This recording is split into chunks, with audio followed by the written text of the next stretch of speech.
అవుతుంది.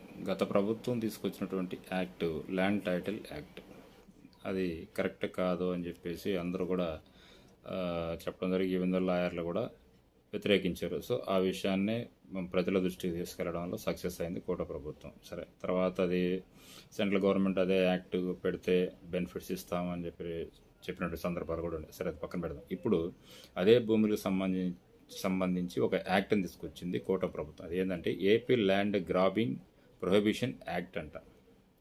మరి దీంట్లో ప్రత్యేకతలు ఏంటంటే, ఒకవేళ ఎవరైనా నిజంగా స్కామ్ చేసినట్టుగా తెలిసినట్లయితే, అంటే తప్పు జరిగింది అని కానీ జరిగితే 10 నుంచి 14 సంవత్సరాలు జైలు శిక్ష అంట.